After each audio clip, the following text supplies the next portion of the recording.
Christophe Colomb, il est à 500 ans, il c'est la grand voile de l'aventure, pour voguer vers son destin, sur les océans, comme dans tous ses rêves d'enfant. Vaillant capitaine, sur la mer profonde, il partit vers l'inconnu et découvrit le nouveau monde.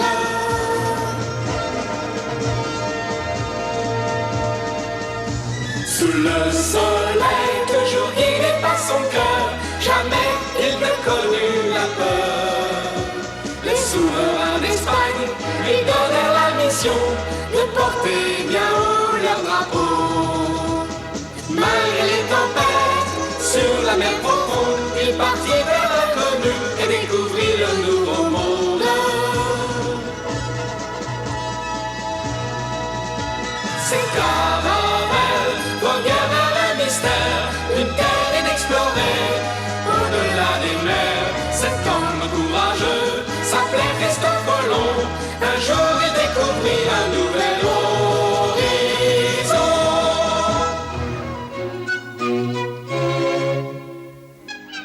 La guerre pour la succession au trône de Castille avait débuté en 1475. Un an après, le pays se trouvait dans une impasse à cause de la défaite des Portugais à la bataille de Toro. Les caisses de l'État étaient vides. Pour redresser la situation, il fut décidé qu'une flotte serait envoyée sur les côtes ouest de l'Afrique et que 3 marins seraient choisis parmi les élèves de l'école royale de marine pour faire partie de cette expédition.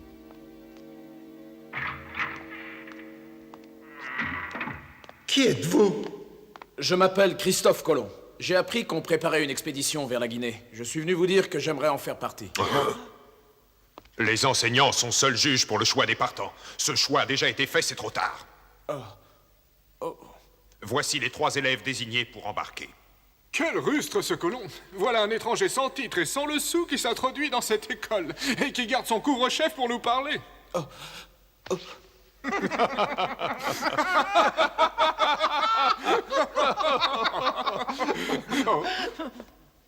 Je vous en prie, laissez-moi les accompagner. Prenez-moi comme simple marin. Non.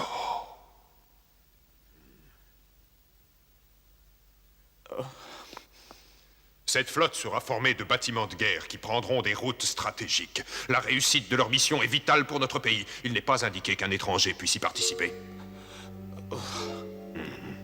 Vous comprenez maintenant?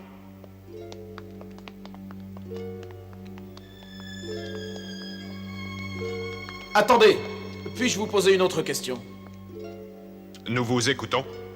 Si jamais la guerre avec la Castille devait finir demain, l'expédition prévue serait-elle à journée?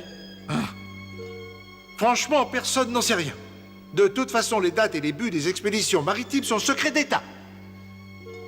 Si je comprends bien, aucun de mes efforts ne sera pris en compte puisque je suis un étranger et un homme du peuple. Estimez-vous heureux d'avoir été admis dans l'école. Vous ne le devez qu'au père Martins. N'avez-vous rien d'autre à nous dire? J'en ai terminé.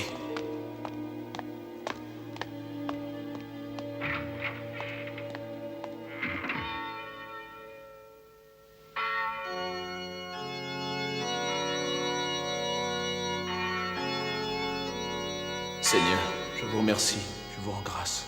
Je sais que c'est à vous que je dois tous ces bienfaits. C'est pourquoi aujourd'hui je me prosterne devant vous avec humilité. Que votre volonté soit faite sur la terre comme au ciel. Nous devons tous accepter notre destinée. Nous devons suivre la route que vous nous avez tracée en ne cessant de chanter vos louanges et en vous obéissant. Chacun doit suivre sa propre voie. Chacun doit suivre sa propre voie. Ah.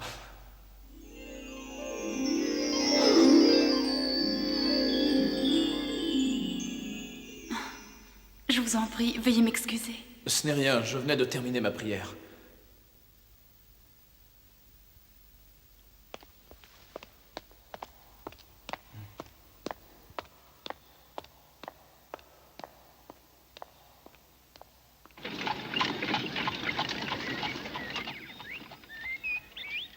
Vous allez quitter l'école? Oui. Vous voulez embarquer tout de suite? Cela prouve que vous avez une vocation de vrai marin. Je vous félicite. Je suis à la recherche d'un bateau pour m'enrôler. Mais attendez. Il y a un navire qui doit lever l'ancre pour Barcelone. Mais je ne veux pas retourner en Méditerranée. Toujours aussi entêté. Pourtant, vous disiez que vous vouliez vite embarquer. C'est vrai. Mais je veux naviguer sur une mer que je ne connais pas encore. Je vois. Quand vous avez une idée, vous n'en demandez pas. Vous êtes digne de la réputation que tout le monde nous fait. Les Génois sont obstinés. Je vous trouverai un bateau. Je vous remercie. J'apprécie votre aide. Christophe Colomb. Père Martins, je comptais justement aller vous saluer. C'est bien ce que je pensais. Tu préfères la pratique de la navigation aux études théoriques. Je suis un marin avant tout, mais je vous remercie de m'avoir fait admettre ici. Un jour prochain, la route vers le sud de l'Afrique sera ouverte. Tu auras alors la faculté d'aller toi aussi vers de nouvelles terres.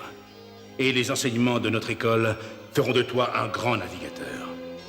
Tu en es aussi digne que les autres élèves. Merci.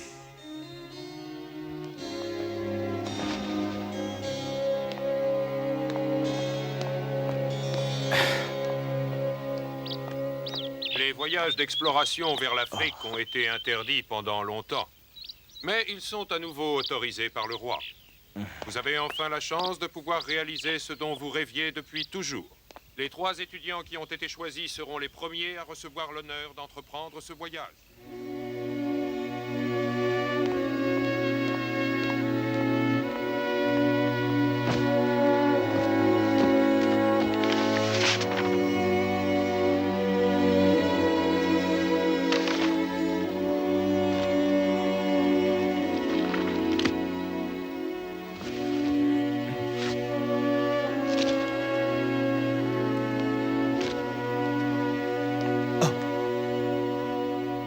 Que cherchez-vous? Je peux vous aider?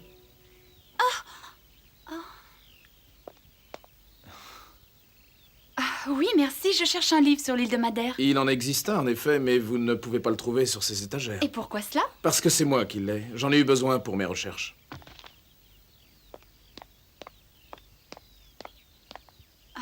Peut-être en avez-vous toujours besoin, je ne veux pas vous en priver. Non, non, je n'en ai plus besoin. J'ai noté tous les passages importants qui pouvaient m'être utiles. C'est un ouvrage vraiment intéressant. Il comporte beaucoup de renseignements sur les îles de Madère et de Porto Santo. On y décrit le climat, les courants marins, la végétation et même la couleur des rochers. Votre enthousiasme est un hommage rendu à mon père. En effet, c'est lui qui a écrit ce livre. Votre père en est l'auteur? Oh, c'est extraordinaire. Je serais heureux de le rencontrer et de pouvoir bavarder avec lui. Hélas, mon père a rendu son âme à Dieu il y a plusieurs années. Je suis vraiment désolé. Je vois que vous aimez beaucoup les livres. En réalité, c'est l'océan que j'aime. Je veux découvrir les rivages que je ne connais pas. Je veux naviguer à travers le vaste monde. Ah, comme je vous envie. Si j'étais un homme, je voudrais moi aussi devenir un navigateur. Mon père était déçu de n'avoir qu'une fille. Avez-vous lu le livre des merveilles de Marco Polo? Oh oui, le livre du vieux messire Milione. À mon avis, il avait tendance à exagérer. 1 million de ceci, 1 million de cela. J'ai entendu dire que son histoire était plutôt douteuse. C'est faux. Son livre retrace fidèlement ses voyages. Vous êtes comme ces capitaines qui refusaient de passer l'équateur parce qu'ils craignaient d'être brûlés par le soleil. Vous accordez du crédit à tous ces racontards au lieu de vous rendre compte par vous-même. Excusez mon emportement. Mon père aimait beaucoup le livre de Marco Polo. Il y trouvait, disait-il, toutes sortes d'indications très utiles. Oh, ma chère Philippa! Quel bonheur de vous voir!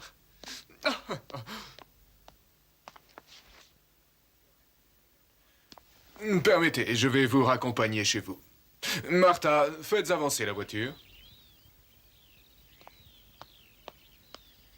Que faites-vous donc ici avec ce garçon? C'est simple, il a cherché un livre pour moi dans la bibliothèque. Ah oui, je vois que vous avez en main ce que vous cherchiez. Fort bien.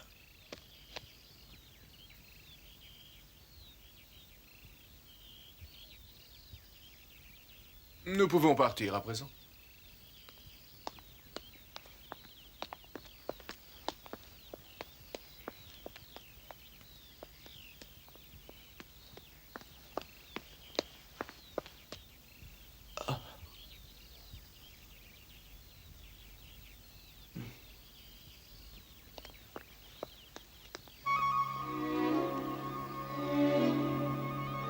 Elle s'appelle Philippa. Le livre des merveilles du monde de Marco Polo.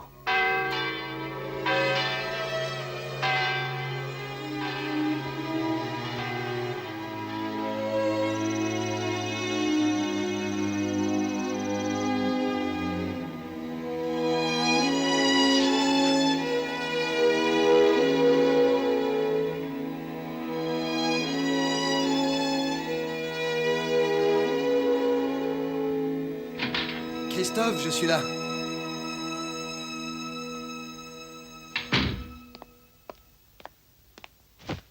Christophe, Oui, ben je vois que tu es rentré. qu'est-ce que tu es en train de lire? Le livre de Marco Polo. Voilà que tu t'intéresses tout à coup aux aventures imaginaires de ce vieux messire Milione. Je l'ai emprunté à l'armateur génois. La lecture de ce livre est passionnante. Je m'en étais moqué sans même l'avoir lu et maintenant je me sens un peu ridicule. Dire que je m'inquiétais pour toi en pensant te trouver désespéré de ne pas pouvoir partir pour la Guinée. Et en réalité, te voilà en train de lire Marco Polo avec passion.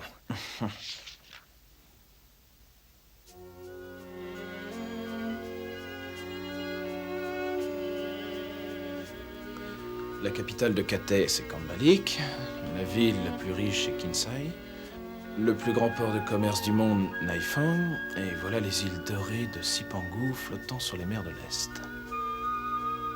Christophe Colomb était fasciné par le livre des merveilles du monde de Marco Polo. Ce qui l'intéressait le plus, c'était la description des îles dorées de Sipangu, l'actuel Japon, et la description de la nation qui peuplait ces étroites bandes de terre disséminées sur les mers de l'Est. À la lecture de Marco Polo, Christophe Colomb croyait découvrir le paradis terrestre. Jésus-Christ, notre Seigneur, a été cloué sur la croix pour la rémission de nos péchés. Nous devons nous souvenir chaque jour du sacrifice de notre Seigneur. Nous devons vivre dévotement et nous protéger du péché pour lui prouver notre reconnaissance. Que Dieu vous bénisse. Amen.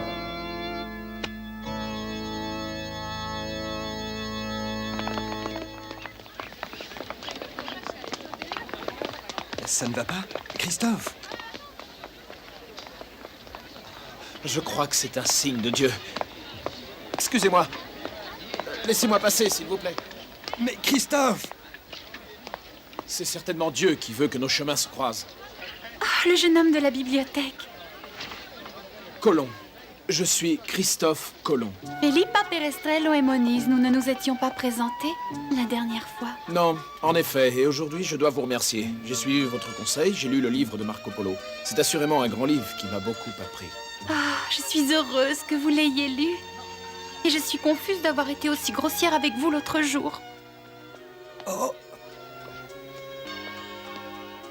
Je voudrais tant voguer jusque là-bas. Avec mon navire, je longerai la côte des Indes et je visiterai Sipangu. Mademoiselle Felipa. Pour faire cela, quelle route comptez-vous emprunter? Je me suis laissé dire que vous avez quitté l'école. Chacun doit suivre sa propre voie, c'est ce que disent les Écritures. C'est vrai, chacun doit suivre sa propre voie. Mademoiselle Felipa, votre voiture est avancée et vous attend. Voyez-vous, je n'ai pas encore de capitaine pour le bateau de ma destinée. Oh.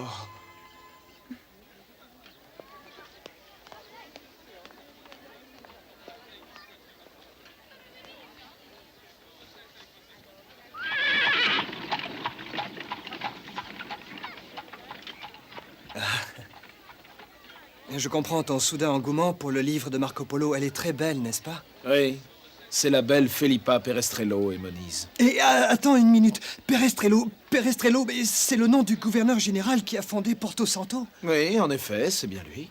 Comment ça, c'est bien lui? Tu ferais mieux de ne pas revoir cette jeune fille. Mais pourquoi? Pourquoi? Mais décidément, tu ne veux rien comprendre.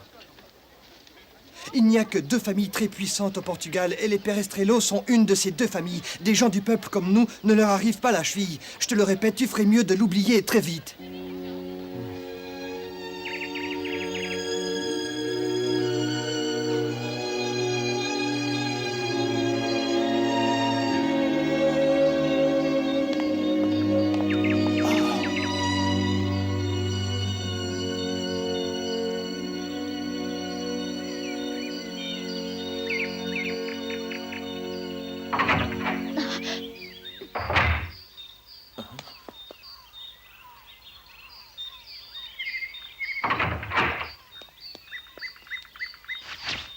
Permettez-moi de me présenter, Christophe Colomb.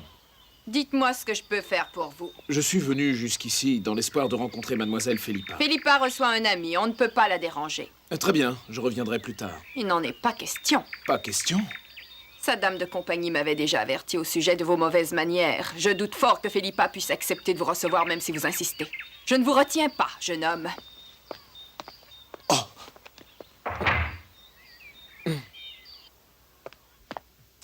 Ma chère Philippa, un de ces jours, je contournerai l'Afrique et je découvrirai la route maritime des Indes. Et ensuite, je ferai honneur à la mémoire de votre père en vous demandant enfin de devenir l'épouse du fameux Fernando d'Ulmo, l'héroïque navigateur portugais. Nous deviendrons une des familles les plus célèbres de tout le Portugal. Non, du monde entier. Mère, qui a frappé à notre porte? Un étranger qui prétend s'appeler Christophe Colomb. Il voulait entrer à toute force sans y avoir été invité. Cet individu est vraiment impoli. Et qu'est-il advenu ensuite? Il est reparti. Je l'ai renvoyé, c'est évident.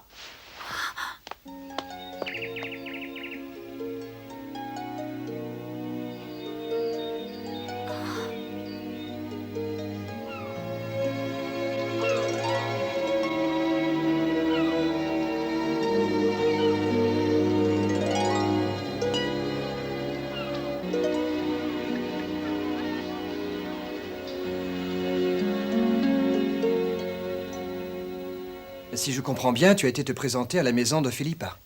Oui, et j'ai été tout simplement renvoyé. Je te répète le conseil que je t'ai donné, tâche de l'oublier et vite. Je le voudrais bien, mais je ne peux pas. Elle est déjà fiancée, tu devrais le savoir. Tu as fait une enquête? Sa famille l'a engagé à ce vantard d'aristocrate, Fernando d'Ulmo. C'est un des 3 élèves de l'Arsenal qui a été choisi pour l'expédition vers la Guinée. C'était donc lui que Philippa recevait. Enfin, je vous trouve. Capitaine Colomb, je vous ai déniché un voyage qui va vous convenir. C'est un bateau qui apparaît pour l'Islande, mais qui doit d'abord faire escale dans plusieurs ports d'Angleterre. Votre frère sera nommé maître de manœuvre. Ah ouais? En Islande. Aller en Islande, en passant par l'Angleterre. Qu'en dites-vous? C'est un voyage bien plus long que les voyages vers le sud. En outre, le capitaine de ce navire est un vieil homme. Vous comprenez ce que cela signifie, j'espère? Oui. Vous pourrez déployer tout votre talent de navigateur sans être contrarié. Bien. Quand doit-on embarquer? Dans 2 jours exactement, au petit matin. Dans 2 jours? Mais c'est beaucoup trop tôt. Eh bien, c'est que l'ancien maître de navigation a eu un accident. Je vous remercie. Je vais embarquer. Christophe! Cette fois, au moins, vous vous êtes vite décidé. Maintenant, il faut aller surveiller le chargement. Il s'agit d'une cargaison de laine pour les filatures anglaises. Ce sera d'un très grand profit et naturellement, vous serez bien payé. Oh, j'oubliais que pour vous, l'argent ne compte pas beaucoup.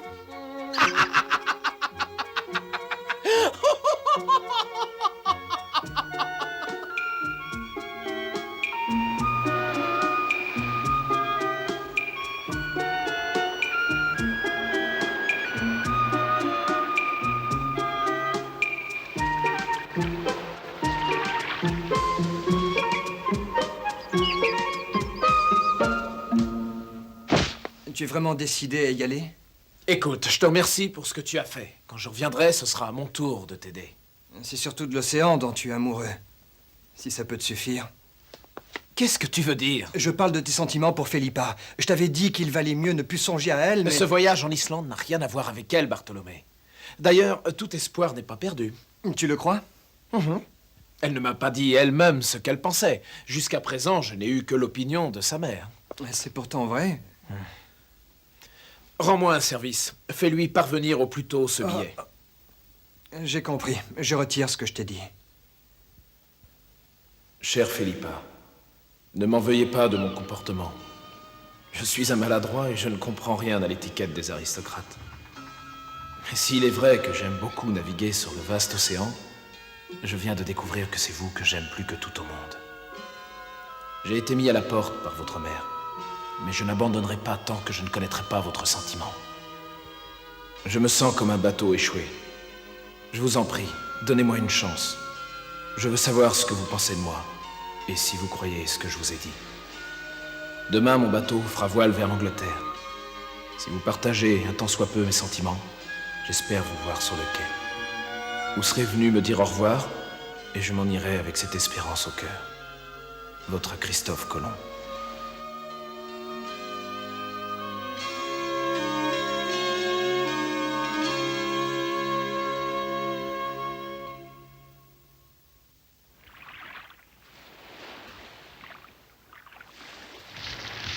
Hissez la grand voile! Levez l'ancre.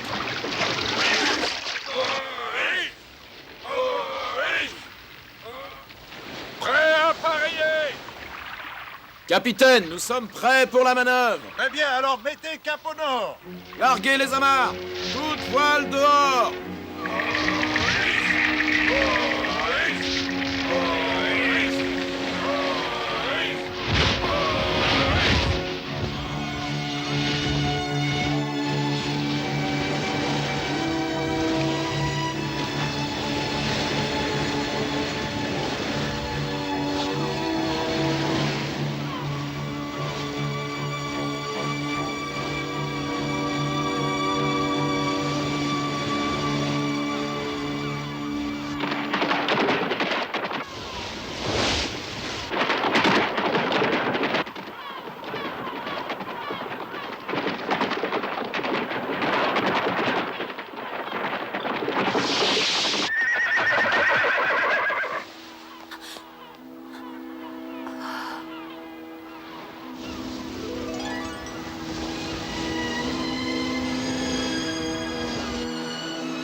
Que Dieu te garde, Christophe.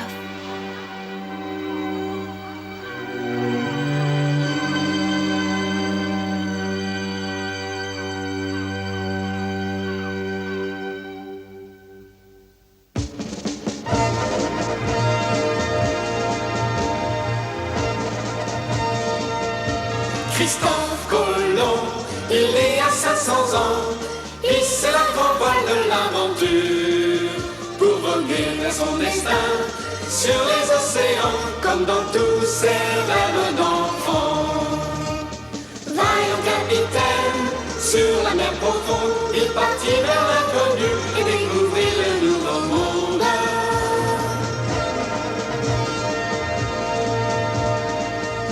Sous le soleil, toujours guidé par son cœur, jamais il ne connut la peur. Les souverains d'Espagne lui donnèrent la mission de porter bien haut leur drapeau. Malgré les tempêtes, sur la mer profonde, il partit vers l'inconnu et découvrit le nouveau monde. Ces caravelles voguèrent vers le mystère d'une terre